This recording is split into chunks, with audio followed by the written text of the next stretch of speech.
Bismillahirrahmanirrahim. Bismillahi tawakkaltu 'alallahi wala haula wala quwwata illa billah. Asyhadu an la ilaha illallah wa asyhadu anna Muhammadar Rasulullah. Allahumma shalli wa sallim wa barik alaihi. Alhamdulillah, segala puji kita panjatkan kehadirat Allah Subhanahu wa taala yang telah benar-benar menurunkan petunjuk agar hidup kita terarah menuju keridhaan dan surganya, yakni Al-Quran yang diturunkan pada bulan Ramadan yang Allah tuliskan dalam surat Al-Baqarah ayat 185. A'udzu billahi minasyaitonir rajim. Syahrul Ramadan alladzi unzila fihi al-Qur'an hudan linnas wa bayyinatin minal huda wal furqan faman syahida minkum syahru falyasum. Beberapa hari yang ditentukan itu ialah bulan Ramadan, bulan yang di dalamnya diturunkan Al-Quran sebagai petunjuk bagi manusia dan juga penjelasan mengenai petunjuk itu dan pembeda antara yang hak dan yang batil. Karena itu barang siapa di antara kamu hadir di negeri tempat tinggalnya di bulan itu, maka hendaklah ia saum pada bulan itu. Salawat dan salam senantiasa kita sampaikan kepada junjungan kita Nabi Allah Muhammad sallallahu alaihi wasallam. Allahumma shalli wa sallim wa barik alaihi. Alhamdulillah, kita kembali bertemu dalam taklim jelang iftar online yang masih membedah buku Powerful Ramadan yang tema pada kesempatan edisi ke-7 ini adalah Ramadan dan Al-Quran. Di halaman 188 di buku Powerful Ramadan, penulis Muhammad Hussein Yakub menggaristebalkan satu kalimat: hubungan antara Ramadan dan Al-Quran sangatlah kuat, ikatannya sangatlah erat. Al-Quran adalah kitab Allah yang abadi. Dengannya Allah mengeluarkan umat ini dari kegelapan menuju cahaya. Sedangkan Ramadan menjadi sarana khusus untuk mempercepat proses tersebut. Hubungan Ramadan dengan Al-Quran memang tidak bisa dipisahkan. Di bulan Ramadan lah Quran diturunkan, bahkan seluruh kitab-kitab Allah dan suhuf petunjuk diturunkan pada bulan Ramadan. Kita tahu bahwa Al-Quran menjadi pembangkit kehidupan umat ini. Ia adalah pilar kekuatan dan eksistensi orang-orang beriman. Ia adalah penjaga dan pembimbingnya. Ia juga adalah juru bicara dan penerjemahnya. Ia adalah undang-undang dan sistem hidup di dunia untuk orang-orang yang beriman, bahkan untuk seluruh manusia dan makhluknya. Akan tetapi, masih saja ada jurang yang dalam antara diri kita dengan Al-Quran. Masih saja ada tirai tebal antara hati kita dengan Al-Quran setiap kali kita membacanya. Seakan-akan Al-Quran sekedar mantra-mantra agama yang kosong, yang tidak ada hubungannya dengan realitas kehidupan manusia.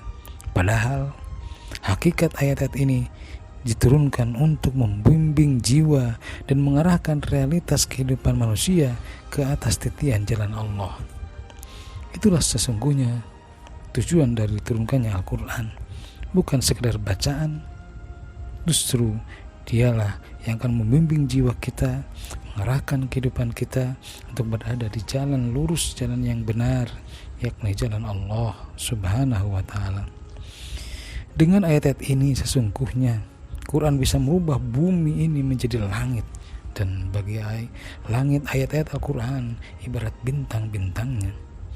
Tentara Allah telah menyebar di karenanya sebagai keutamaan. Banyak hati yang semula menutup diri dari ayat-ayatnya, lalu ia hancurkan penutup-penutup hati itu. Banyak nurani yang enggan terhadapnya, tapi kemudian menerimanya dengan senang hati. Ketika lafaz-lafaz bacaan Al-Quran terdengar keras, ia laksana gelombang ombak lautan. Kemudian ketika suara bacaan Al-Quran itu melunak, ia laksana nafas-nafas kehidupan akhirat. Ketika janji-janji akan karunia Allah terdengar, maka bibir-bibir tersenyum di wajah yang cerah. Tapi ketika memberi ancaman berupa siksa Allah, maka lidah-lidah mereka menjadi keluh karena gentarnya. Demikianlah Al-Quran, laksana tetes-tetes embun kehidupan yang membasahi bunga-bunga nurani. Banyak jiwa yang terpikat dengan keindahan pelajaran darinya. Ia mengalir di sanubari sebagaimana tetesan air yang meresap naik ke batang pohon. Ia melekat erat dengan ruh, seakan ingin membawanya naik ke langit. Tidakkah mereka melihat Al-Quran sebagai kalam yang lafaz-lafaznya memancarkan cahaya laksana pelita? Tidak mengherankan bila Al-Quran ada rahasia langit. Ia adalah cahaya Allah yang memancar di ufuk dunia sampai dunia ini rusak. Ia adalah inti kekekalan kerajaan bumi sampai ia runtuh. Oleh sebab itu, sampai kapanpun ahli ibadah, sampai kapanpun ahli kebatilan berada dalam kelalaian mereka, ayat-ayat Al-Quran akan senantiasa membongkar dan mengalahkan kesesatan mereka, sebagaimana Allah telah berfirman, A'udzubillahi minasyaitonirrajim, fawaqa'al haqq wa batala ma kanu ya'malun.